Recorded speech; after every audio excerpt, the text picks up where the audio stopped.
in general. Oh, yeah. Before we even start doing anything, this is, Yeah, I mean, we legally can. Can y'all hear me? Okay. We're going to call the meeting to order. It's 6 o'clock, and Logan Anderson with the local Boy Scout troop is going to come up and lead us in our Pledge of Allegiance, if y'all would stand. I pledge allegiance to the flag of the United States of America and to the republic for which it stands, one nation, under God, indivisible, with liberty and justice for all. Logan, would you like to come up and get one of the City of LaPel pins? Thank you so much for doing that for us. Alderman Miller, would you lead us in the invocation? Thank you, Mayor. Heavenly Father, we come, Lord, we say thank you for this day, this opportunity you have given us. We continue, Lord, to ask you, Lord, to direct our path. Let us make decisions, Lord, that you'll be pleased with. And we just thank you, Lord, for this opportunity you have given each and every one of us in whatever capacity it might be. Continue, Lord, to bless our soldiers wherever they might be. In Jesus' name we pray, amen. Amen. On the agenda, on item J in your consent agenda, our city attorney's been doing some negotiating with Sportsman Solutions today, and he and Jared are recommending that we remove that for now and add it back another day. So whoever makes the motion, could you remove item J when you approve the agenda? So move with the removal of item J. Second. It's a motion and a second. All in favor say aye. Aye. All opposed, no. Motion passes. Item 5 is to approve the docket of claim numbers listed on your agenda. Mayor, I had a quick question Yes. about, trying to see what number this is here. Docket number 72249. Just a couple things that came from that. I think it's from the Modernization Act Fund. Mm-hmm. So we had Murphy Paving, and then we also had Cleveland Construction with the Jaybird Water Plant. Yes. So if y'all will remember, the Jaybird Water Plant was one that we started in good faith to use the ARPA funds for, and then they changed the rules on us and disallowed that one. So these final bills that came on that, legally we could pay for them out of that fund, and that's the only fund we had to pay for them from because it was an unexpected expense, so that's where we paid it from. So is there ARPA funds that are unallocated at this point since it's? No, because they told us that we couldn't do that one under the ARPA funds after we'd already started it. And so we reallocated the other ARPA funds to other projects. So there are none unallocated. We're going to get all the ARPA funds, but we did not get it for that. It's because it's $189,000. So I'm just, Yeah. I guess I'm curious to know, like the accounting on our ARPA projects that we've had, what was matched. Okay. What wasn't matched. Like, it'd be good to see that because it was just one of those big ticket items and we didn't. We can absolutely get an accounting of that because we have to turn that in about once a month, if not more, it seems like. I know that's a lot of paperwork, but it'd be good to know. And then on the Murphy Paving, the list was from last October. Was it just something that didn't invoice out, or were they not satisfactory work, or what was the? Joe, you want to answer that one real quick? I hate to call them out if it was that, but I mean, I just wondering. The honest truth is, we've been asking them for the final bill for like Yep. 6 months, Okay. literally. Yeah. I've been poking him every couple of months, asking Yep. where the invoices were, but there they are, so. Okay. Does that answer that sufficiently? It does. Any other questions before we have a motion? Is there a motion on it? Motion to approve. Second. Motion and a second, roll call vote. Alderman Piper. Aye. Alderman McClendon. Aye. Alderwoman Lynch. Aye. Alderman Miller. Aye. Alderman Robinson. Aye. Alderman Wicker. Aye. Alderman Kitchens. Aye. And the motion passes. On item 6, Alderman Piper, did you want to I'll recuse myself. let the records show that Alderman Piper is recusing himself and leaving the room before we discuss or vote on this docket claim number?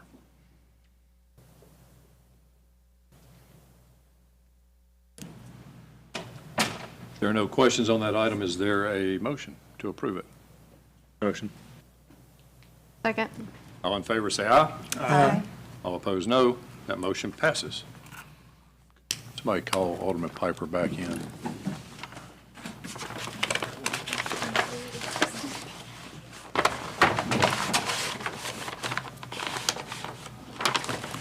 There were some minor corrections made after a couple of alderpersons called in about some misprints on the minutes. So there's an amended set of minutes there. If everyone's happy with those, could I have a motion to approve them?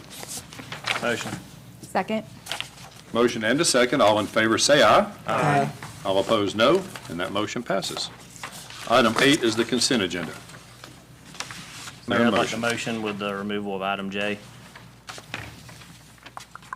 Right. Yep, okay. There's a motion and a second on the consent agenda with the removal of item J. All in favor, say aye. Aye. All opposed, no.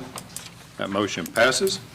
Item 9 is the approval for the mayor, Gia Matheny, and the Board of Aldermen to attend Destination Downtown Conference in El Dorado, Arkansas, 9/9 through 9/12 of 2025, and pay registration and all travel expenses. Is there some discussion on that one? Thoughts? Who would best benefit from going, aside from Gia and the mayor, like specific alderpersons? Just question. I think that's up to each board member who thinks they would But, get the most out of the trip, I think is your question. Exactly. I would say anyone that go and have a deep concern about their downtown area and what's going on at the state, what kind of funding is coming through, then you get a chance to also mix and mingle with other cities there on what's going on. And this is but tri-state, and it's tri-state. It is, it's Tri-state, Louisiana, so- Arkansas, and Mississippi. Mississippi in there. Okay. So it's good information, and it helps you to better deem when you appropriate money, even for what we're gonna be doing here in the city of Hernando. So and I think also, I'm just speaking for myself now, everybody have a different takeaway from when they go to those meetings on what what you're looking for. I might be looking at one particular thing in the city, like when we was in the Golden Triangle area. Some were looking at murals and things like that. So it's a different takeaway from everybody. And so, Yeah. not on the mayor, that's my Yeah, I've been to a thoughts couple about it. of them, and to me, they've really helped with economic development and historic preservation. So it's learned a lot at both of them, so. I will say there's a takeaway that we were working on today. It just crossed my mind. One of them we went to, the town had great wayfinding signage to direct people to the historic downtown. And I think we're in the process the next day or two of finally ordering wayfinding signs that will direct people. And when we got back home from that conference, we had people up at the Gatorade Fieldhouse saying, well, when people leave the Gatorade Fieldhouse, they go north to eat in South Haven because they didn't know we were down here. And so those kind of wayfinding signages that we've learned about will direct people to come to downtown now. So those are the type of things you learn there. For sure. Do you think, I mean, personally, I wouldn't think that all 7 of us should go, I guess is what I'm getting at too. Although we would all have 7 different perspectives on things and bring back different things. Is there a way that we could limit it to a certain number of us? Cut down The board can on do costs? Whatever y'all want to do. on that, for Asking sure. I know. my peers. I don't plan to I know, go, so. yeah, I know, I emailed Scott and let him know that I wasn't gonna be able to attend. So I know that's at least one, and Yeah, I'm probably not going to be able to go this year either, so. I think it would be wise to mix it up and then also to limit. I don't think a limit should be there because we limit ourselves because of that we can't attend. And so to put a specific number on there, because if you look at the budget in previous years that we had set aside for travel and everything like that, we definitely have been frugal in the money spent on travel. I mean, we never exceed that budget. Because we do look at, how much money we spend, and not spend. And I think it should be an individual thing. I don't think it should be board mandated on a limited number, not for those type of trips. We do have limited number on some trips we make, like the Blue Ribbon trip. It's limited. It is something that's already limited. But yeah, I think your point's well taken. I mean, not everyone has to go to everything for sure, but. I know Yeah, it there's sounds like other- with this one, it's probably only gonna be a handful anyway, but sure. but yeah, that's, something to consider with future conferences. I know, they like, do cost again. money. Well, yes, they do. And just coming from the private sector versus public Right. sector, we rotate through who goes to the expensive conferences. And this one, I mean, granted, it's in Arkansas, so it's drivable and limits, I understand this isn't probably the most expensive of things, but I just kind of wanted to see what the precedent is on that. So, thank you. Anyone want to make some sort of a motion on this item? Make a motion to approve for the mayor, Gia, and the alderman to attend the Destination Downtown Conference in El Dorado, Arkansas, September the 9th through the 12th, 2025, and pay for registration and all travel expenses. Second. There's a motion and a second. Madam Clerk, for a roll call vote. Alderman Miller. Alderman Robinson. Aye. Alderman Wicker. Alderman Kitchens. Aye. Alderman Piper. Alderman McClendon. Aye. Alderwoman Lynch. Aye. And that motion passes. Item 10 is the personnel docket. Can I have a motion on that? Motion. Second. All in favor say aye. Aye. All opposed, no. Personnel docket passes. Item 11 is Siboney Swatsna to address the board for the Chamber of Commerce funding request for the upcoming budget. Yes, sir. Good evening. Thank you so much. I'm here on behalf of the Chamber of Commerce in Main Street, and I appreciate the opportunity to come before you to ask for your continued support in our efforts of strengthening our city and our businesses. We are asking that the funding for this upcoming year is the same as this previous year. So, and you, in your package, you should have gotten like a list of our goals and accomplishments. And please, anytime you have any new ideas or any suggestions or anything that would help us help y'all, please don't hesitate to reach out to us, because we are always open for new things, and we appreciate your feedback. Your investment, your supporting is crucial to us, and it is an investment for the chamber and our businesses, and we work hard, and we want to continue working hard for you and the city and the community and businesses and whoever else we need to. So we greatly appreciate y'all's support. Anybody have any questions for Siboney about the chamber? What about what y'all gonna do, some speakers and some lights? Grant, where y'all at with that? That We're go away? working on it. We wrote some deposits, some checks for the deposits of that. What our holdup was, we were just making sure that my reporting was correct and everything was in line, because we did not want to have to try to send that back. So that was our main holdup, and everything is going through DFA now and is being reviewed and approved. The ones that are approved, we have written deposits for, so we're heading, and we're going to work with Austin this week on the wayfinding signs. So And Lee and I met with Siboney and Paul Whitfield on the lighting on Panola Street, and we're just waiting on them to get out there. So we've got that all ironed out.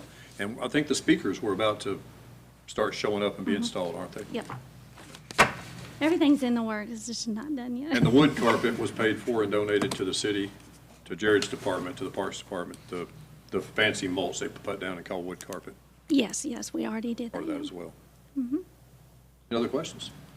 Yeah, I mean, you and I talked before about, creating synergy between you and kind of the planning department, and between our vendors and the planning department, really, so that we can, as people come in, not only are they able to be, made familiar with vendors in the area that are members of the chamber, but, making sure that they are paired with people or are recommended to people that really know our standards, and they can help make things flow more smoothly, so people don't have, even if it's just, false impressions about what the system, what it is, any bit of help we can give to the planning department, to make things run smoothly. We talked about the chamber really maybe having a role in that because you are kind of a aggregator for the vendors in the area. Oh, exactly, yeah. And we would love to, that would be great. We'd love to do that, to partner with them. Absolutely. Any other questions for Sydney? Okay, there's no need for a motion on this. We appreciate you coming before us, and we'll include this in the budget for discussion in the hearings. Thank you, Sydney. Item 12 is the approval to extend the emergency declaration of May 19th, 2025 for another 30 days. I talked to the DeSoto County Road Manager, and he said they extended theirs so they can keep running the burn permit, or the burn pit, and we need to extend ours so we can keep putting stuff in that pit, and they are still helping us occasionally pick up stuff from the road as well. So if I could have a motion just to extend that emergency declaration. Lee, just for purposes, what would you estimate the timeline when we're gonna get back on a regular schedule? Because I think that's the biggest question that we get. Everybody understand the condition, but they just need to know that we have some kind of projection on when we might, what goal we're shooting for trying to get back to a regular schedule. We're shooting for that right now. We're full steam ahead on it. I would say hopefully within a month or less, we should be back on a normal route collecting brush. Thank you. Yes. Is there still a good amount of, like, from the storm? Are we still working on that, or is? Time. Okay. Time. Our biggest frustration right now, and it's just part of it, is we clean an entire neighborhood, and we come back the next day, and a tree services come in and put, Yeah. 10,000 more yards of brush out on the curb. It's just, it's part of it, but it's just, it's kind of disheartening to the guys. Are we still kind of, sorry, go ahead. No, it's all you. Are we still contracting with Addison to help with that? So No. it's just all us? We had to make a financial decision, and we just, Fair. our budget couldn't take it anymore. What about, we reached out to any of the other cities to see if they would, help us out? The county helped us tremendously in our parking lot. That was our staging area before the county burn pit got opened. So they sent each one of their trucks each morning to get one load along with dump trucks. And they have our parking lot completely clean. It would have taken us, I would say, a year to do that. Right. Do we still have the bins throughout the city? Okay. I was going to ask if it would make it quicker to dump in those bins and just get right back on the route, but if we don't have those? And we just found that most of the bins unfortunately weren't being utilized. Gotcha. Only 2 were. Gotcha. Okay. 6-ish that we had ordered. Okay. So normally, we don't allow people to have tree services put stuff on it. So like at what point do, okay. Funds, may not have been there for folks to pay for the contractors to bring it out at the time of the storm. Insurance is Yeah. now kicked in. Okay. Well, we're just hoping that this is still storm damage related stuff. Okay. There's no We can't tell. Yeah. Okay. Are we still just grabbing debris, like, we're getting everything, so they're having to, okay, That cripples us a little bit because we Right. can't take it to the burn pit. right. If one fence board is in there, the whole leg's gone. It's gotta go to the landfill. But Okay. we found that running multiple trucks on picking up different types of material, it was just killing us. We couldn't do it. It was killing us. It was frustrating folks a lot more than just taking it to the landfill. Okay. Any other questions on that item? If not, is there a motion? So moved. I second it. All in favor, say aye. All opposed, no. That motion passes. Item 13 is the approval to adopt the District 1 Regional Hazard Mitigation Plan. Marshall, could you come up and just say a couple words about that so everybody knows where we're heading with it? It's just kind of one of those things we have to do with the county every so many years. We do this every 3 or 4 years, and they have to rewrite it every 5 or 6 years, but we have to adopt it. And by adopting it, it'll allow us to apply for grants such as the sirens for the tornadoes and such things that helps our area anyway. So instead of drawing up our own plan, we just use the whole region that's been drawn up for the whole county.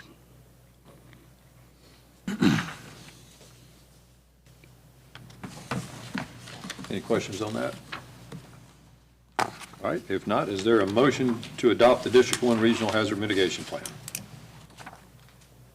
Motion. Second. Motion and a second. All in favor, say aye. Aye. All opposed, no. That motion passes. Item 14, is the approval to apply for the NOI Hazard Mitigation Grant with a 25% match.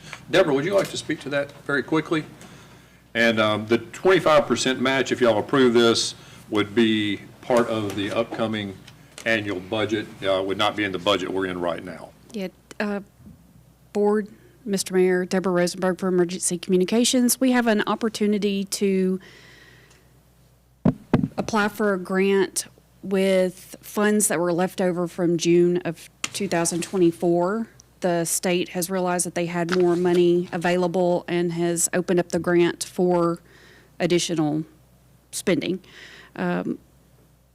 It would provide us the opportunity to upgrade or replace the current sirens that we have, which is 3, and then also put another one, a brand new one, at Getwell and 69 with the new growth in that area. We're right in between a county siren and a county siren, and it doesn't go out enough to where it would cover that area. It'd be kind of faint, and it would also give us an opportunity to upgrade the two-way communication versus the one-way communication that we have now with the system. ComServe actually went out to Getwell and 69 and kind of looked at the area, and they're supposed to give me an updated estimate as to what it would cost. On average, putting in a new siren is between $30,000 to $35,000. Our part of the grant, we're going to ask for $200,000 to upgrade and or replace all of them. That would mean around $50,000 for the city to upgrade the sirens. How many sirens does the city responsible for? We have 3.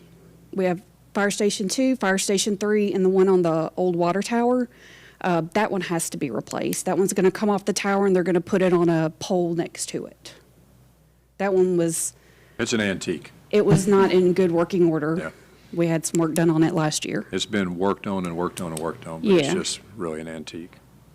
I've seen this question so many times, so I just have to ask somebody that's a professional and knows the answer. Is the siren supposed to be heard from inside your home, or is it meant No. for people that are outside? It's an outside warning system. With all of the capabilities that we have now, most everybody should be getting alerts on their phones or radios, TVs, things like that. The sirens are for outside. If you're at an event, at the field house or the tennis courts, something like that is an outdoor warning system. That's the norm nationwide. Thank you. Mm-hmm. Where would the one around Getwell, you said Getwell and Byhalia? Getwell and 69. Getwell and 69. So what would that be attached to? That they would put up a pole and we would get power from possibly one of the energy poles around there, since we already have access to that. Okay.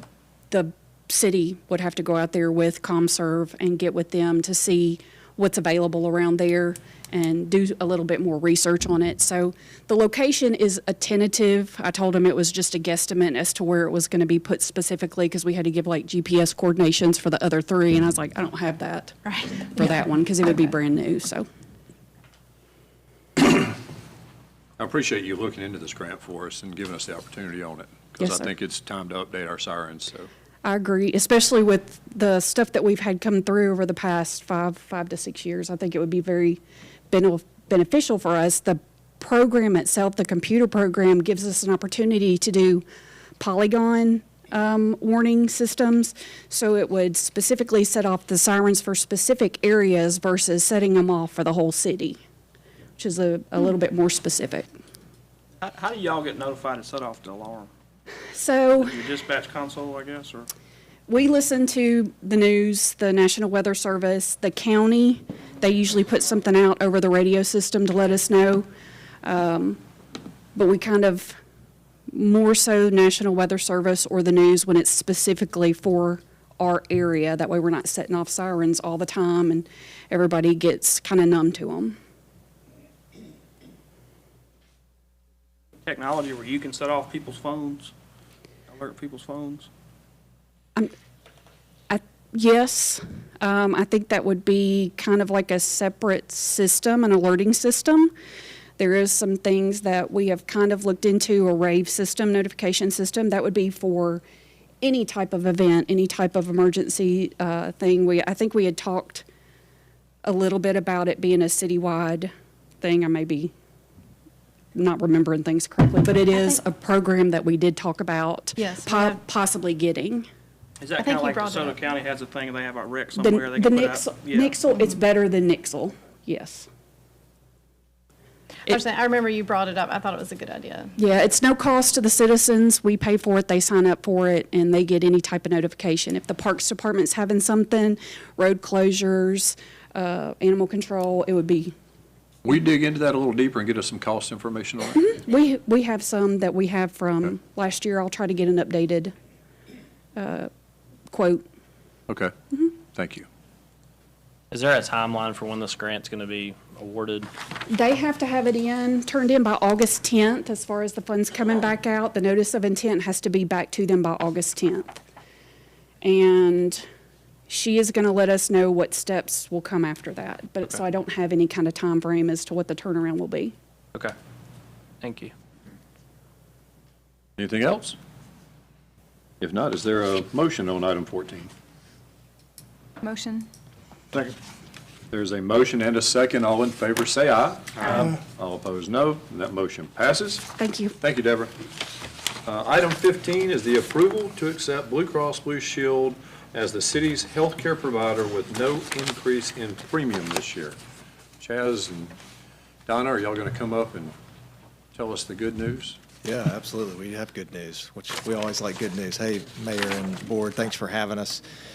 There's a cover letter. We provided each of you with a packet, and this is pretty self-explanatory.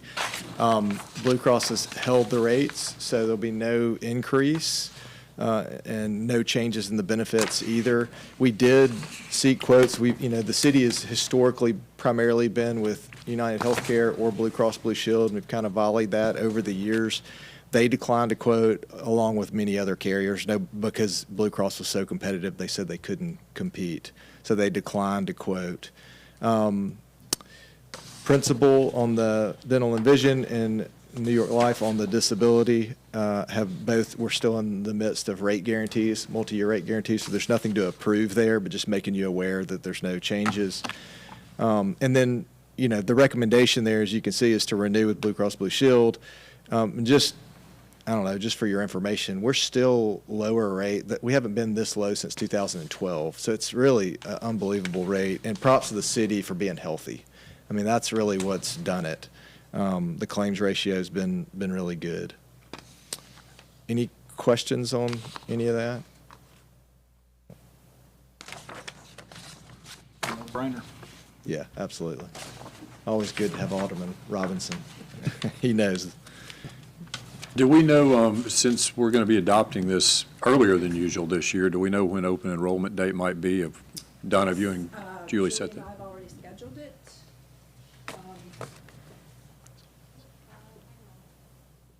I've got 3 of them next month, so I'm a little bit confused. I believe we did a Thursday and a Friday. 14th and 15th of August. Okay. Thursday and Friday.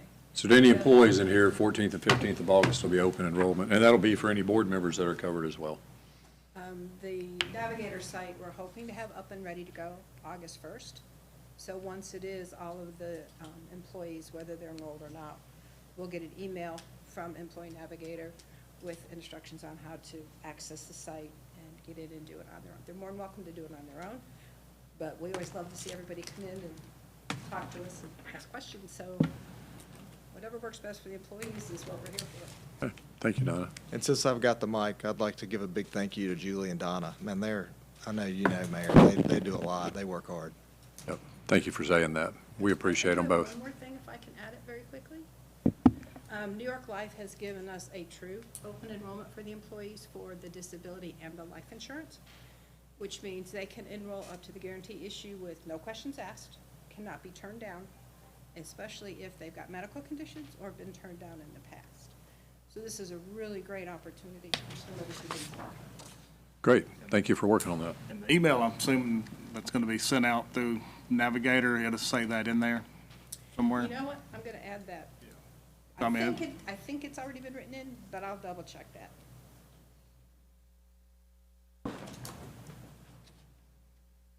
Okay. Any questions from the board? If not, is there a motion? motion to approve. Second. Who was the second? I saw Pam looking. Me or Ben, I don't know. Okay. There's a motion and a second. All in favor, say aye. Aye. All opposed, no.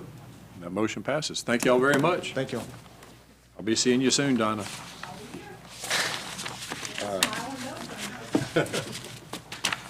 Item 16, the approval of the EWP grant reimbursement anticipation loan not to exceed $682,523.50 from a local bank and authorized to advertise. Just to be clear what this is, these EWP programs, this one is 4 different ditches, and we have to pay their bills as they come in. We do not get reimbursed until the whole project's done. And this is a chunk of money, and it could put us in a cash flow crunch in the utility fund. So we're just asking to get a short-term loan from the utility fund, or from a bank for the utility fund that has to pay this. And then we'll pay it back as soon as we get reimbursed. This is a 100% grant, if y'all remember. Usually EWPs are 75 or 80%, and this is a kind of a one-time deal. It's a 100% match. So we won't be out any money except the interest we pay on the loan.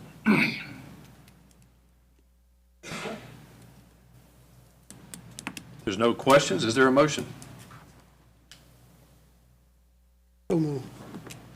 Second. All in favor, say aye. Aye. All opposed, no. That motion passes. Item 17 is the approval to advertise streets for paving overlay. The meeting I missed that Alderman Miller chaired, y'all came up with a list of streets, and Lee, I'm going to get you to come up and present it, and then talk about what we do moving forward after. These streets will be for this budget. We hope we'll get the work done, advertised and done in this budget, but this is the last part of this budgeted paving list. Absolutely. As the mayor said, this is the street list that we were presented. We put the numbers to it through the Civil Link paving app, and then myself and Joe Frank rode all the streets to verify that the patching quantities, striping if needed, striping if not needed, milling, and so forth were accounted for in there.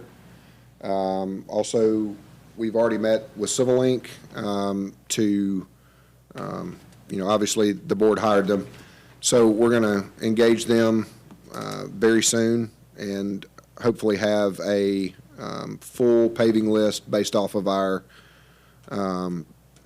typical budget numbers for, would you say, September-ish? Yeah, and we've actually already told them to get to work on it. Absolutely. They're working on a list. We just hope to have it back by then. Using engineering data instead of just what we think. Absolutely. They really believe, they're engineers, so this is what they do for a living. They believe in preventative cost measures, where we don't just come in and overlay a bunch of roads. We seal coat some, we micro seal some, so on and so forth, to preserve the roads that we have instead of just coming in with such large expenses of overlaying. So the goal would be that after we get through the budget process, and y'all have approved a paving budget, instead of breaking it up into 2 different bids, fall and spring, we get Civil Link to come in, present the list, hopefully y'all approve what they've decided on, and then we advertise the whole list at once. Some of it may get done in the fall, some in the spring, but it's one big bid, so we'll probably get a better price. That would be the goal. Better price and not have to go through the whole process multiple times a year. Lee, so was this list of the 16 streets here recommended by Civil Link, or did y'all just come up with this arbitrarily? It was given to us by the board. So this current list here has 0 streets in Ward 4. Yes, sir. So you just said it came, I gave a list of streets to the mayor. Did you not see those streets? No, sir, this is the list I have. That you had? Yes, sir. Same one you guys have. So the streets that you were talking about, I think, are on the list for the overall with the Civil Link. But I wasn't here at that meeting when y'all discussed it. That's just the list that came out of that meeting. That's right. And we did talk to them about the one at the entrance there off of 51. Yeah, he told me that before the meeting. Yeah. The, What other streets did we miss? The struggle with Civil Link was to compose a street paving list with such a small budget for the end of our budgetary year. Obviously, there was some miscommunication somewhere. I just think it's really crazy not to have paving in one of your wards. Which streets were you talking about, Chad? Well, I emailed you the list, but I mean, there's several streets. I mean, there's some streets I have in my ward that are rated 3. There's some on this list that are 6. So, I mean, and I don't want anybody to take, streets out of their ward. I want to pave, but I'm just kind of frustrated with that. I emailed you some lists when you got back in town, and my understanding was we were going to get a recommendation from Civil Link. Is that not what everybody else understood? What happened last time for the spring paving? Was that from the board or from Civil Link?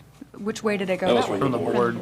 I mean, I know I wasn't part of that board, but I mean, we're not the experts on it. Civil Link is. Shouldn't the recommendations come from them, like going forward, to prevent that from happening? Yes, and that's what we're saying, is That was going the forward from plan. here. Okay. I was under the impression that the meeting I was not at, that the board came up with this list that we have in front of us. Is that not? That's not accurate. I don't Okay. think that's, no. Okay. That's the impression I had, and I wasn't here, so I don't know. Yeah, and I mean, I don't want anybody, but I'm just saying, obviously, I represent Ward 4, and there's not a dollar on there. Well, he's gonna do the little $30,000 entrance there. He told me before the meeting. I wish we could maybe add some, or maybe discuss it a little further, maybe have this at the next meeting. I'm not saying I'm gonna add $500,000 worth of paving, but there is a couple roads I think we could add.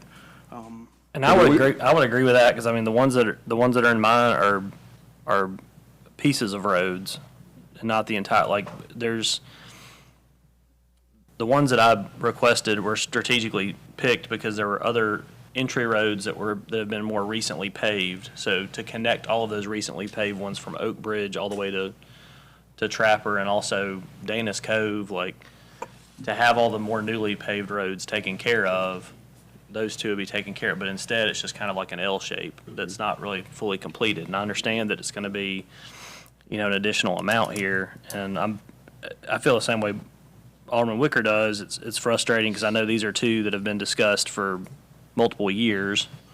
They've been brought up multiple years by not only myself, and Alderman Harris brought them up in previous years to be requested for estimates, and it seems like things get pushed back. And I know that it's hard. It's hard to get around to everything. I agree with the idea that if, moving forward, if we're going to say the budget for fiscal year 2026 is $2.2 million or $2.5 million or whatever the number is, I think they have a specific number in the road study that we're supposed to be spending to keep things up to date. That's where we need to be, and a lot of the, kind of the minutia of talking through all these things will be addressed. I agree. It'll be much simpler at that point, and we'll get a much more informed plan from the engineering firm. And Lee, from what I thought, there was an email that floated around, something about we gave Civil Link $600,000 or something. They were supposed to give $600,000 worth of paving. Was that not the plan to that?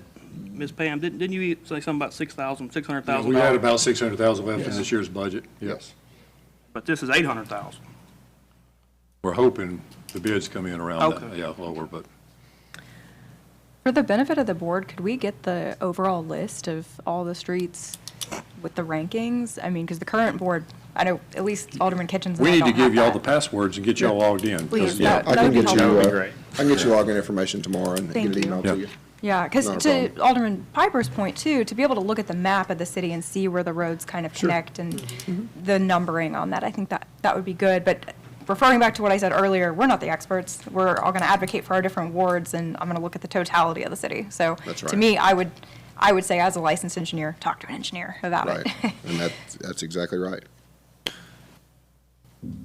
With these smaller stretches of roads, I mean, and I could be completely wrong about this, but do we get any better deal when we're negotiating these contracts if we do longer stretches of road? It seems like if they're not having to start and stop as much, and break down one area and go to another, that we would get a better deal. But I don't know if. Sure. Joe Franks probably could answer that a little better than I could. He handles most of the bidding and stuff like that. I know a lot of them have moving costs, that they associate with it, bringing all their equipment in and stuff like that. Yeah, I mean, it takes a few hours to get from one place to the next. Yeah, and the less moving, the better off it is for everyone. Right.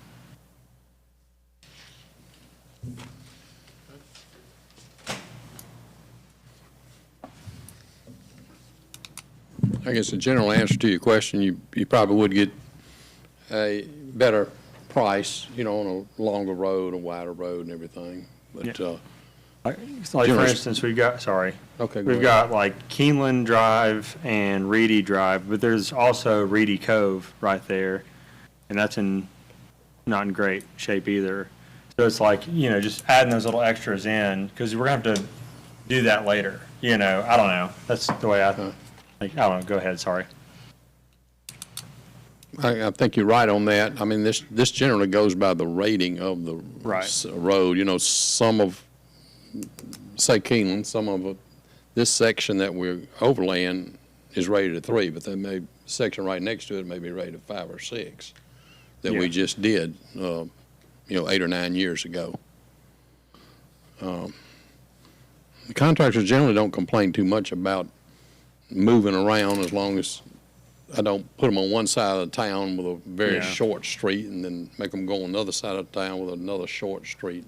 It kind of, a lot of this list right here has a lot of groupings on it where it's not a big deal to move around. Gotcha. Having to load the equipment back on the trailer, they can just drive it around. They're used to moving around from job to job, moving in, moving out. I mean, they got enough equipment, enough trucks to move around pretty easy.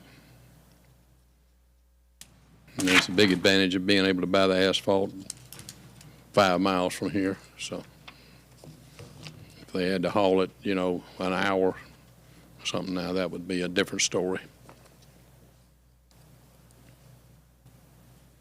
Thank you. What other questions are there? I know that we're under a time crunch because we've got to put it out. We've got to advertise it. That takes 30 days. Asphalt plants will close whenever they close. Could be early October, it could be early November. We're trying to get the work done. I understand all that. But I think there's some concerns, at least from some of us, about what this total list is. I would hate to have to table it to work longer on this and to consider some additions or omissions. Add a few streets to it that y'all are concerned about, and then when the bid comes in, we could always amend the budget and spend a little bit more money from the Modernization Act fund, where there are monies sitting there that we would be budgeting next year. If y'all want to go ahead and add a few streets tonight. Pull my list up. I'll be happy to. How many can I add? I want to make sure that we also don't get too far down in the weeds, that we don't look at the numbering system on the report. Because then we right back to the same place we were before. The one that make the most noise get the grease. Yeah. But that's the mean we were doing with Silverlink, And I agree with you, but it appears that we haven't started that relationship yet. Right. Well, that's what I'm saying. That's what I'm saying. That's what I'm talking about. That we. This is our last chance. That's what I'm trying. That's what I'm saying. Also, let's don't load the wagon so tough. If y'all want to add a few, and we'll get Joe Frank to get with Silverlink and add them to the list as they're advertised, and we'll see what the bids come back like. I just want to add Terra Drive from Pebble Creek to Saddle Creek, and Fort Creek Parkway to Saddle Creek to Gate Street. That's all. You got it, okay. I'd like to look at, I'm sorry, hold on. Lee, sorry, I'm trying to pull it up. Holmes and Northern, Wadsworth Circle area, that bib, that little section, I know it's not all bad, but there are some really bad sections in that little cove. I'm gonna call that one cove, but y'all know what I'm talking about. To the north, to the west of Elm Street.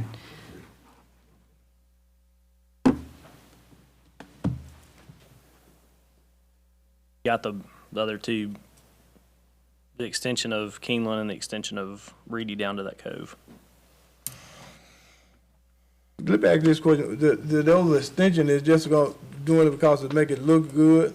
No, I mean, Or it's, is I mean, it bad? I'm just, Yeah, no, what it's were you bad. thinking I the mean, number system on there? yeah, If I you don't want know to put the a number, numbers. what number you think it would take? What number you think this street will be? So I would say that I don't think that some of the numbers that are on this sheet are accurate, because I think that Keeneland Drive was a 2 in the road study.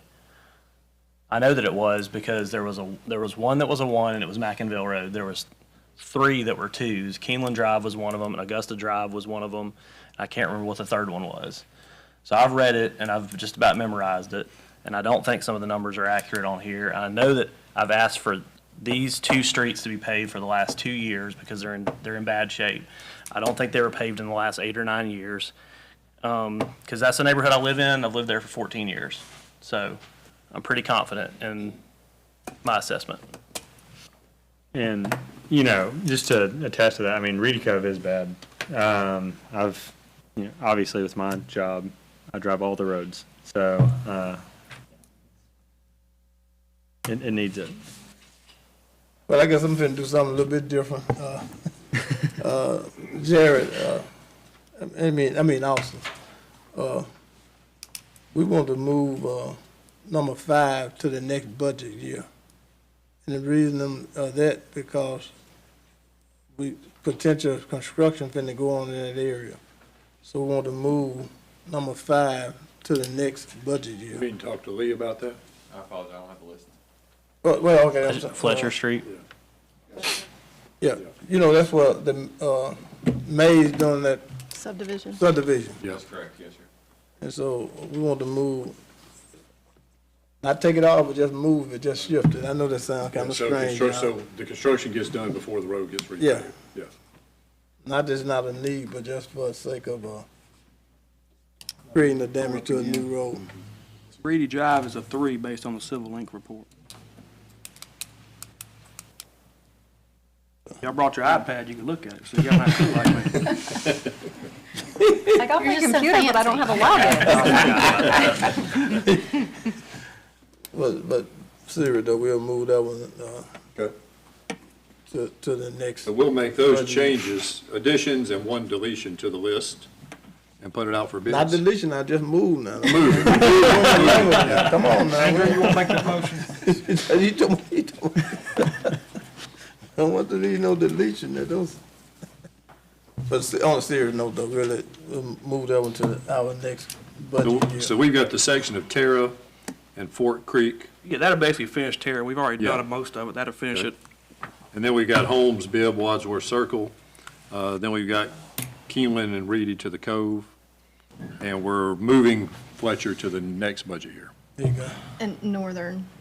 Northern, yeah, you said. That Northern. part, I know Northern is in lots of different places. That but portion of Northern over there. to the yeah. west of Elm. We're still gonna do the little area right there in front of Cross Creek. Yes. Okay. All right. I'll make a motion with those changes. Second. There's a motion and a second with those changes. All in favor, say aye. Aye. All opposed, no. That motion passes. Thank you all for the discussion. Item 18 is to authorize the resolution to engage MSU Extension Service for a water and sewer rate study at no cost.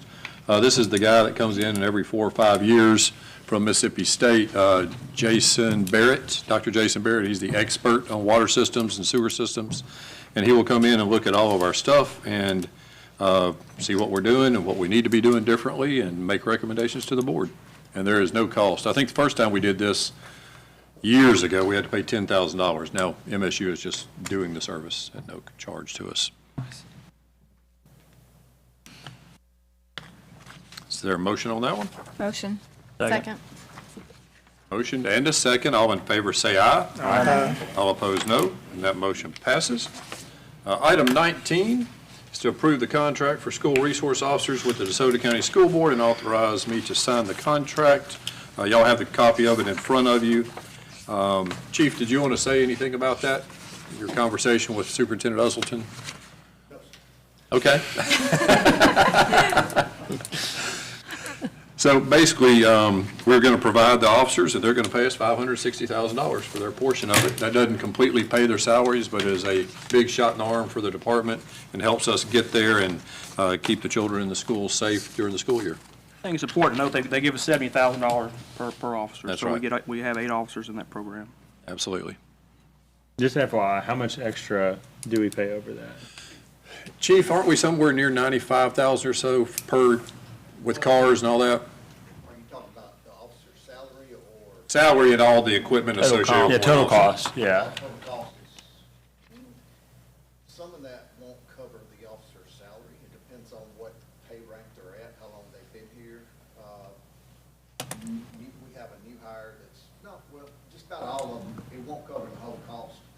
It's a little over half of well, it's more than half of an officer's salary, but it doesn't cover the whole salary. All right. With fringe benefits and all that, it doesn't cover the whole. Gotcha, It lessens our portion of paying their salary. gotcha. And we've got a real good relationship with Superintendent Usleton and all the principals at the schools, and we think it's working pretty good. Any other questions or concerns? Or a motion? Motion. Second. All in favor say aye. Aye. All opposed, no. That motion passes. So we'll be funding 8 school resource officers with this money next year. Thank y'all for that. 20 is the approval of the city-issued credit card travel policy that the city clerk says we have to approve. I think if there are no questions, is there a motion? Motion. Second. Motion and a second. All in favor say aye. Aye. All opposed, no. The motion passes. Item 21 is discussion of forming a finance committee for the 2025 to 2029 term. I'd like to address that one. Yeah, Mayor, the purpose of this committee would be to have a monthly meeting with up to 3 aldermen, our city clerk, the mayor, our finance director. I think more people could be included, of course.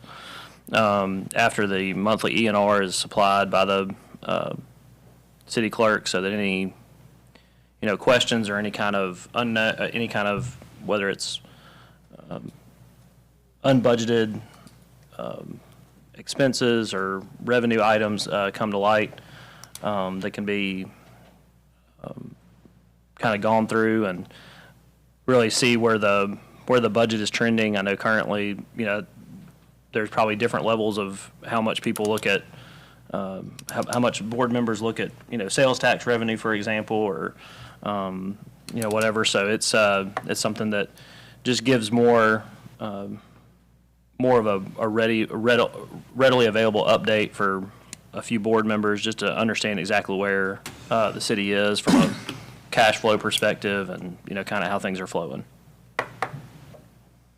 Do you think monthly is an appropriate frequency or quarterly? I'm just trying to think time commitment for all those folks.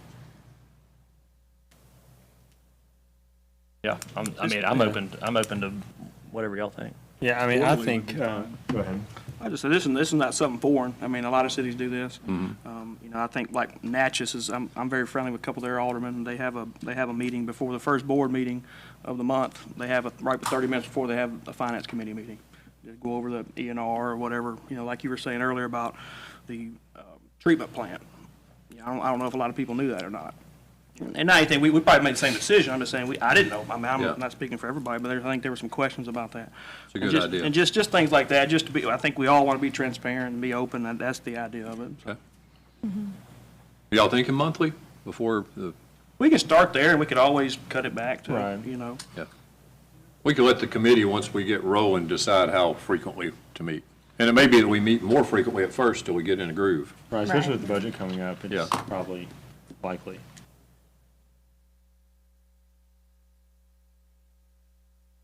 No more discussion. I'd like to make a motion. Like to make a motion to form a finance committee for 2025 to 2029 with the following people on it. Ed, our CFO, Mayor Johnson, Alderman Piper, Alderman Wicker, and Alderwoman Lynch. And I can add the city clerk if she needs to be on there. Steve, you need to be on this or not? Oh, no, I was going to say anyone else who wants to volunteer. You said on my podcast, you're on every committee. I second the motion. Okay, we have a motion to start off with monthly meetings and then possibly change those for a finance committee with the chief financial officer, the clerk, the mayor, Alderman Piper, Alderman Wicker, and Alderwoman Lynch as committee members. And those meetings will be duly posted and advertised on the front door of City Hall and all those things that need to be done, and minutes will be taken. All right, there's a motion. Who made the second? Chad. Chad did. All in favor say aye. Aye. All opposed, no. And that motion passes. Thank you all. Item 22 is the approval to set a public hearing to discuss possibly amending Hernando's current synthetic drug ordinance to add kratom to the list of banned substances and authorize the attorney to begin drafting changes to present at the public hearing. Alderman McClendon, did you want to start that discussion? Because I know you were real interested in it. Yeah, if you guys want to talk about it, I'm happy to do so. So included in the packet is information on our current synthetic drug ordinance, as well as information on what the city of Oxford has done, which, of course, Oxford, like, they're pretty strict on stuff. They've got a very different demographic of folks over there with all the Ole Miss kids. At this point in time, kratom, although it is federally legal, it's very unregulated, and the state, I believe, imposed an age restriction of 21. I don't think there was one before. I could be wrong. Maybe it was 18 before, and now it's 21.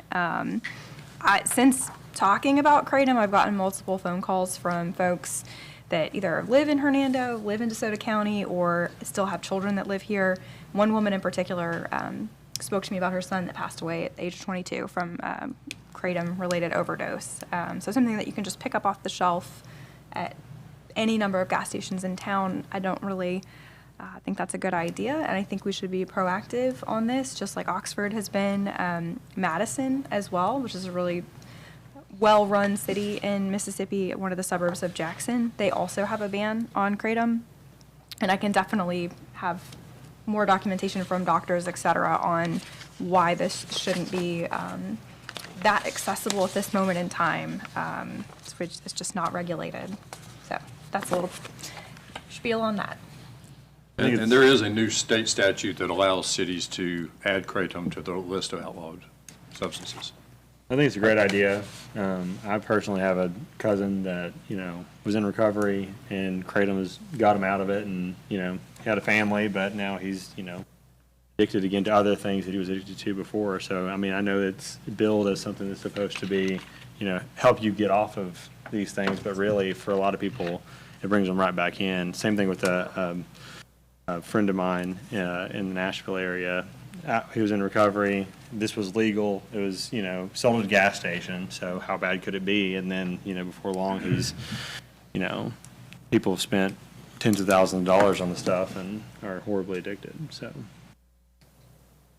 Well, this is our current ordinance on synthetic drugs, and we would just be looking at, we've got the Oxford ordinance here, taking section 2 out of there or something to that effect.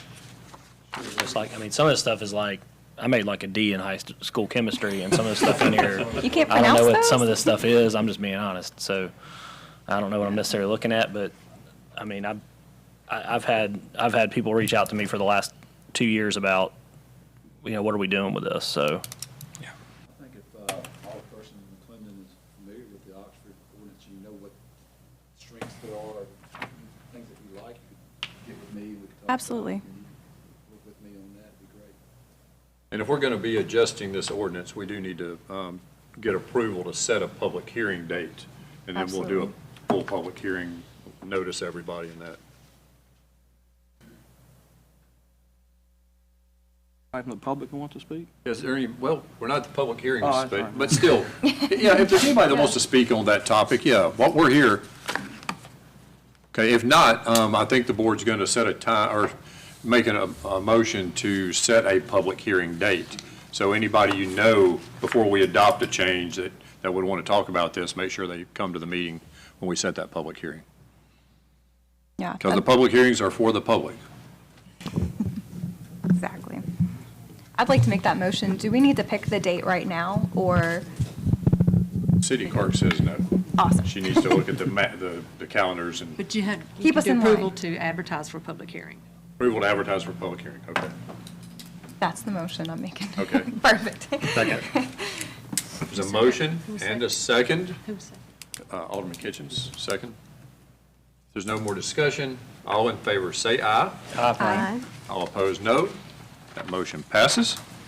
Item 23 is the discussion of possible changes to the zoning ordinance use chart and location criteria, and authorize the planning director and city attorney to begin working on any changes recommended by the board along those items. Would you like to speak to that very briefly, Austin? Just, I know you've been talking to Alderman Kitchens a little bit, and this would be in your department for sure. Yes, sir. So the general idea was for two basic items. One was to create a proximity requirement for certain uses, and I'll let you get into those uses and why here in just a second. The second was for a change in our use chart where mini storages are currently allowed by conditional use in C2 to change them to M1 by conditional use, which would be light industrial zoning. And then back to the first on the proximity requirement, was to limit age-restricted substance type of uses. And so vape stores, liquor stores, cannabis dispensaries, and CBD shops were what came to mind from Alderman Kitchens. And so I'll let him kind of take the floor, but that was the general idea, is to present it for discussion tonight and give me some direction and authority, along with the city attorney, to go back and bring back an official edit to the Planning Commission and go through the public hearing process, but to kind of set us on the right course to go that way. Okay, thank you. Yeah, so essentially, yeah, like you said, it's create, the vast majority of the ordinance, the draft ordinance just creates definitions for, because a lot of these things like, a vape shop, we didn't have a definition in our ordinances. So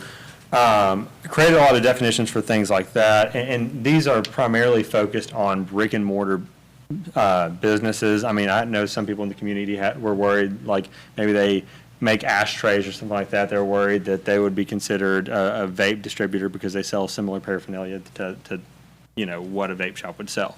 But the reason we took the care to make those definitions was so that, we weren't, by saying vape shop, we weren't including gas stations that sell vape, or we weren't selling people that, craftsmen that make things that, a grandpa in his workshop that makes pipes and maybe sells them on online or something like that. So we created a lot of definitions to try to make sure that we're targeting exactly what we're looking for. And then, and then after that, we created a definition for what is an age-restricted substance, and that would be anything in Hernando code defined, and again, I created the other definitions as alcohol package retailer, liquor store, cannabis dispensary, CBD retailer, tobacco product retailer, or vape shop. And then the ordinance itself, the proposed ordinance would be no entity will be granted a privileged license as an age-restricted substance retailer within 5 linear miles of an existing retailer of its type.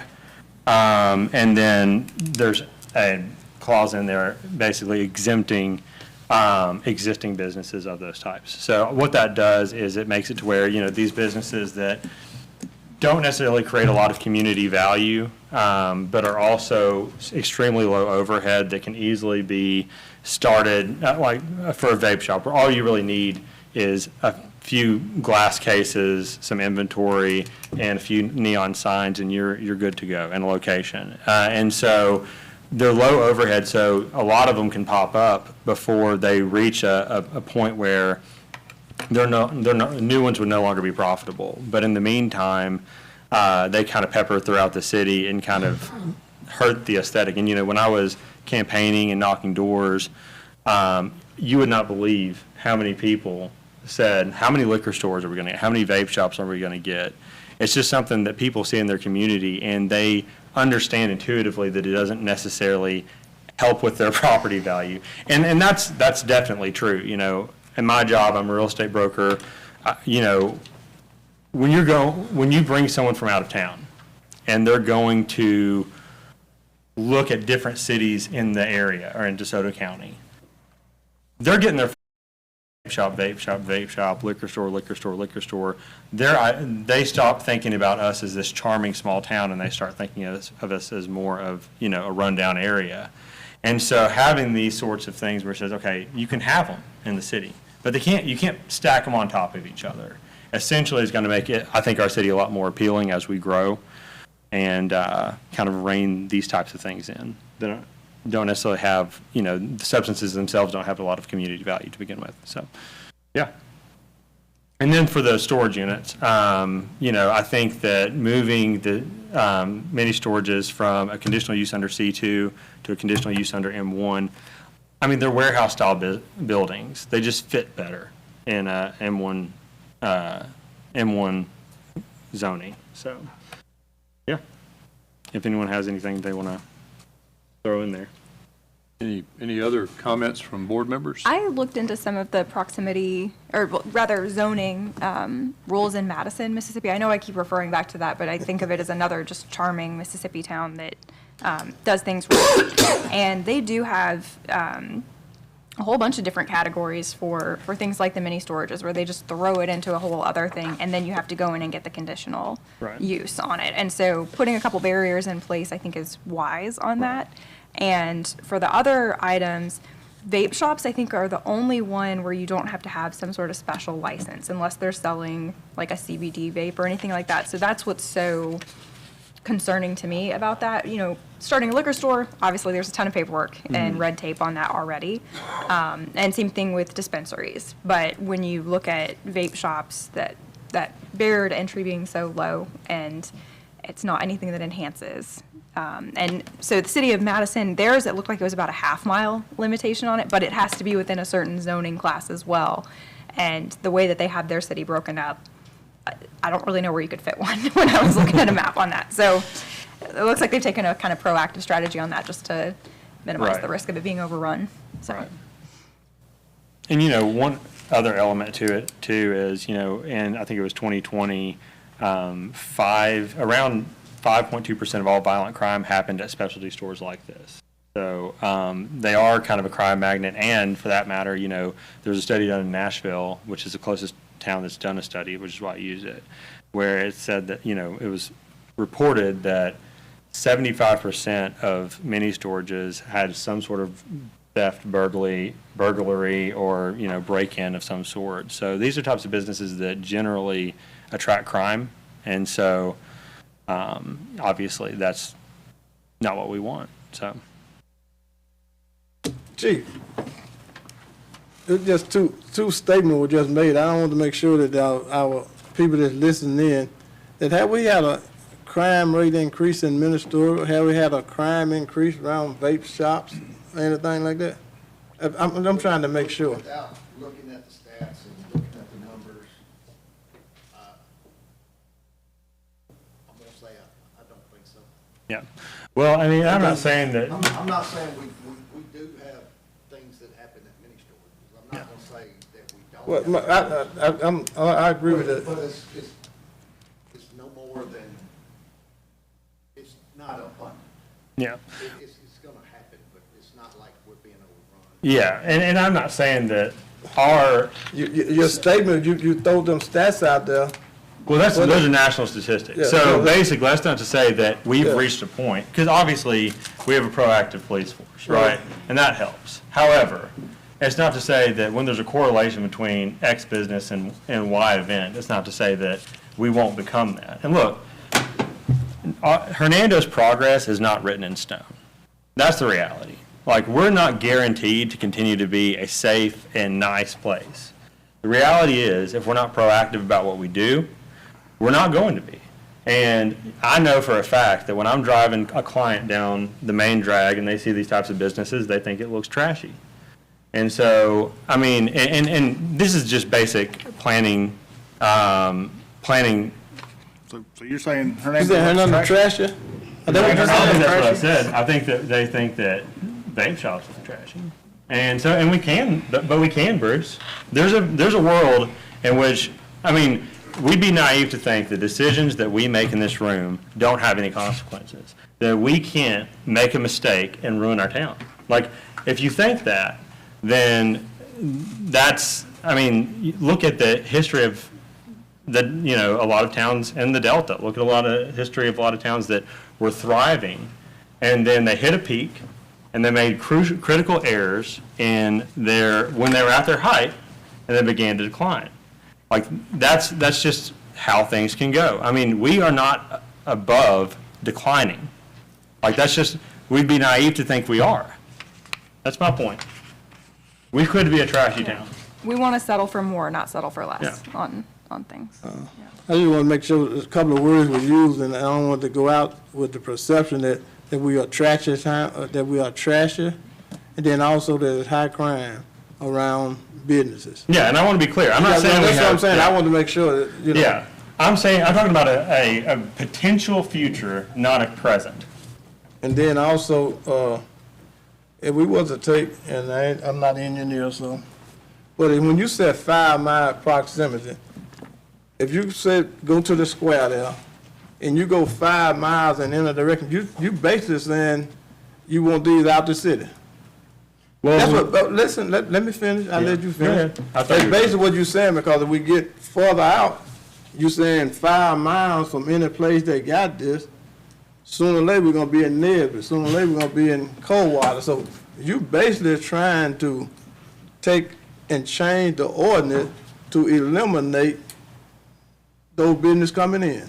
That's basically what you're saying with a 5 mile proximity. So, yeah, I mean. Where did the 5 come from? That's arbitrary, or that's just some data That's a on starting that? point. And, this is a draft, and we can talk about the actual distance, the actual proximity. I mean, the idea is to not have as many, and so, and we do have a lot of them already. I mean, you look around the town, it's not like we have a shortage of vape shops. And look, who's driving to Hernando to get a vape? People that live in Hernando are already using those businesses. If we, the more they're added, it's not adding to the economic output of the city, it's just splitting the existing market share because no one's driving to the city to get a vape. Well, I don't know that. I don't know that. Well, You have some data on that? I'll look it up. And then the same thing you said about towns, when you look at other towns drying up, those towns dried up, first of all, because farming and everything went out. Yeah, that's an Then example. plus they were, don't make it seem like this town will dry up because of that. Those towns dried up because of jobs, and the job was no longer there because of farming and things. If you go down Highway 1, 61, and I drive those towns, those are really no jobs. Those are no towns dried up because of economics. This is not the case here in DeSoto County and in Hernando. Are there any areas of DeSoto County that were once peak areas that have declined? In Hernando? No, in DeSoto County, period. Because they have the same economic drivers. Well, I'm concerned, my concern is about Hernando. I'm not We have the same concerned, economic drivers. as I'm not other places in the concerned city. about Horn Lake. Around I'm the not county. concerned about Horn Lake. I'm not concerned about Walls. I'm not concerned about Olive Branch. I'm concerned about Hernando, where I was elected to represent people Yeah, also. and my point is that if other areas in the county are capable of declining, we have the same economic drivers. We have the same, we're essentially, a bedroom community in a lot of ways for Memphis. We have the same economic drivers as they have, but you've acknowledged that there's areas in DeSoto County that were nice, and that were peak areas, and they declined. No, I didn't say that. Now you putting words in my You mouth. did I was not just say saying, that. I'm not. Well, I didn't say thought that. you were acknowledging. No, I said I'm concerned about Hernando and not those areas. You putting words in my mouth. Oh, I didn't mean to. Well, I can speak for myself. No, I didn't mean to put words in your mouth. I thought that's what you were I did saying. not say that. I Well, said I will what's my say- concern for Hernando and not those other areas. Well, I will say there are areas, not necessarily specific cities or anything like that, but there are areas in DeSoto County that have the same economic drivers that we have, that have this, that were started nice and they declined. And look, that's just the way things go. I mean, neighborhoods have life cycles, but our job is obviously to maintain and prolong the life cycle of our community as long as possible. Well, you said that some of us may be naive and not think that our decisions have any consequences. Not that we would be naive to think that. Well, I don't want you to infer that we would, any of us I don't think would you do. ever think that. Of course, our decisions are, that's why we're here. They're extremely important, and we're all thinking about the future and the best for this town. Yeah, and that, I think that's in essence kind of putting words in my mouth. Like, I didn't say that we do think that, or that anyone specific does think that. I said that we would be naive to think that our decisions didn't matter, and I think you agree with that. So, yeah. I wouldn't call anyone naive. I don't, I didn't. okay. He said we would be We would naive. be if we did think that, and you And said he you don't doesn't think think- that. So that Yeah. would not, yeah.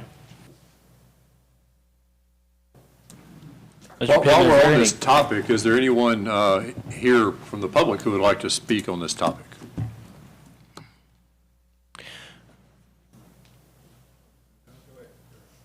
You would state your name and address for the clerk. Scott Harvey, and I live in DeSoto County. I don't live in this city, but What's the address? about 5 What's years your ago- address for the He clerk? lives in DeSoto County. I live in DeSoto County, Horn Lake. So about 5 years ago, a town to the north and east had a similar ordinance where it was 1.5 miles between beauty shops. Well, someone wanted to put a shop in, and then so they were doing it by Google Maps and then driving it. So it turned into a big contest of what is the distance. They decided to do away with that. So it kind of lets the free market decide who's going to be successful and who is not. So, like you said, 5 miles, that's pretty much, if one puts one in the center, then no one can have one anywhere near within 5 miles. And Hernando's not that big. So consider that when you're looking into this. And I kind of see where you're going, and I totally agree with where you're going. So I'm saying let the free market decide. If a business is going to succeed, they'll succeed. If not, they'll go out of business. Thank you. Thanks. Yeah, Mr. Pittman, is this something that, I know, I think the statement was made that we can now regulate businesses like this? Is that accurate? That's accurate. Okay, and then, Mr. Planner, Mr. Cardozy, the cannabis dispensary, those are regulated under our current medical marijuana ordinance, correct? Yes, sir. And there's a proximity clause in there that's I think it's 5 1,500 miles. feet or something like that from one door to another or something like that? Yes, sir. So they're 1,500 feet from each other. They're 1,000 feet from a school, church, or daycare without a waiver. They can go down to 500 with a waiver. And then additionally, the board adopted a rule where it's got to be outside of the historic district. And in addition to that, there was holes in the district, so it's 500 feet from the courthouse square grounds, parcel line to parcel line. And I ask that because so we have something already on the books that would relate to some of this. It just wouldn't necessarily be to the extent that's written here. For cannabis, Right. yes, sir. For the cannabis dispensaries. Okay. Is there anybody else who wanted to speak? In the public? Yes, sir, please come up.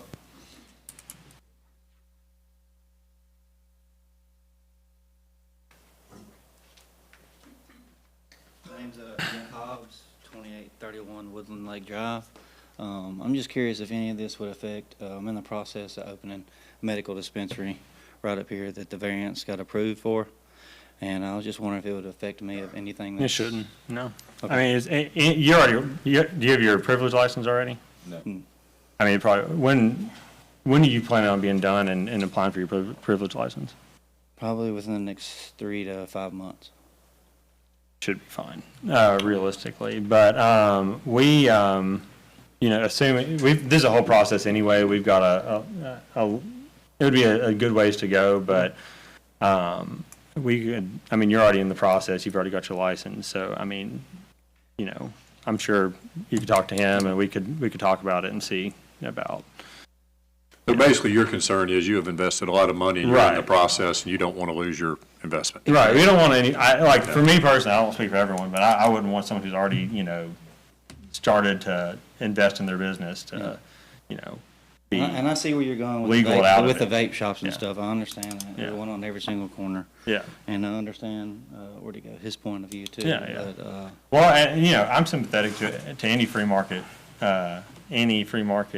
argument. I just think, when you're in a community, you kind of get to, on the most local level, you kind of get to pick, what kind of community you want to live in. So, but yeah, I mean, for my point, I'd be,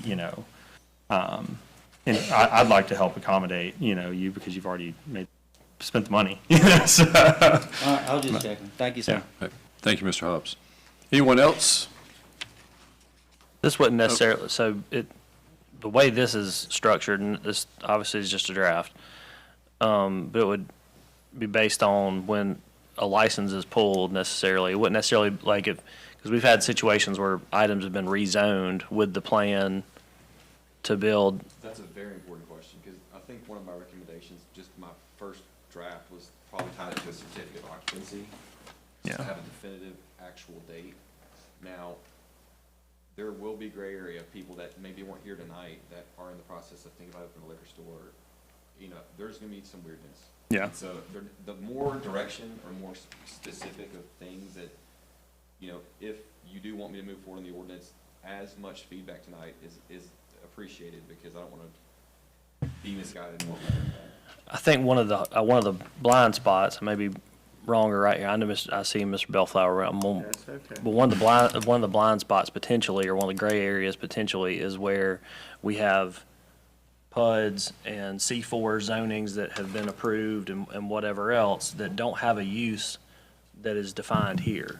And so they were essentially given the ability to operate in that way, and then it's going to be stripped, and then it would later be stripped away. Like, would there be liability there? Would that be If they had already begun an investment, you don't want to, that would But I potentially. wouldn't think that most PUDs would have this type of business in them already. You're talking about storage units? storage units, right? Well, I mean, with both, with either Well- one, because you have like, for example, I'm not sure what, He's saying like a vape shop. Currently, we consider a vape shop a retail store, which is allowable in most all PUDs. If Okay. we specifically regulate a use to be what they're selling, as in the case of a vape shop, that will create some ambiguity in the PUD of, is that or is that not allowed? Because it I already, think that's your question. yeah, correct. I think it's going to be allowed. I mean, someone's not going to be very happy about it, but. well, the reality is, I Yeah, mean, man. most people I think most people that have if they're going to develop a retail store, they're not necessarily thinking, man, I really want a vape shop, and so it limits a couple of their uses, but I don't think, like most developers that I know that are they're thinking more about like who's coming in the big box location. They're not thinking who's filling out the individual bay, unless it's like a smaller strip mall that's already got someone that they're in talks with, and so maybe that's something that we need to look at too, for sure. But as far as the existing ones, I think your idea about the CO is definitely needed. I'm not anti it. The concern would be like if there was a value that they had that was I got you. denied to them. I mean, I don't think anyone would be able to calculate a value of losing that use unless they had already had like someone had made some sort of beginning in trying to start a shop in They're easy to start up. They don't take much Yeah. money, right? Yeah, they're like super cheap. You could start one in a month. To answer your question, I think we're on the same page. I don't think you're going to have any litigation. Okay. It's not, I mean, there's somebody's going to be upset, they're going to threaten, but I don't think that that's going to happen. Okay. Mr. Belfar, did you want to come up? I saw you were waiting. Just one word. Slippery slope. I mean, this could really lead to a lot of negative things that would hurt Hernando. Because I'm very proud of driving down Commerce, and the way Commerce looks is not trashy. And I'm impressed by that. I'm impressed by what's going on tonight, but just let's be careful and don't go down the slippery slope. Let's let the free market system work. That's all I have to say. Thank you, Mr. Belfar. I'd like to make a motion. Okay, Alderman Miller? I'd like to make a motion to table this discussion based on all the comments been made now, and then bring it back up at a later date. Second. Before we vote, Yeah. would it make sense maybe to get some, maybe, I hate to say form a committee or get some people together to talk more in depth? It seems like Mr. Kitchens is pretty educated on it. Mr. Miller, is your motion? Motion hadn't changed. Second. There's a motion and a second. Is there any more discussion?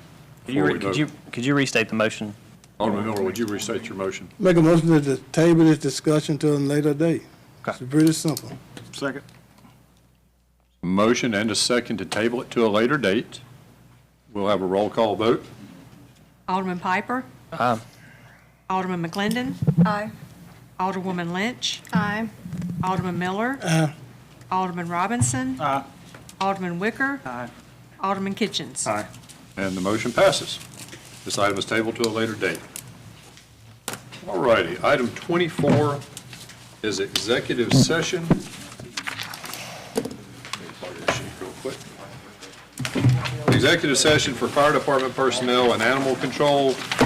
Can I have a motion for closed determination to go into executive session? Can I have a motion? Motion. Second. All in favor, say aye. Aye. All opposed, no. That motion passes. We are now in closed session.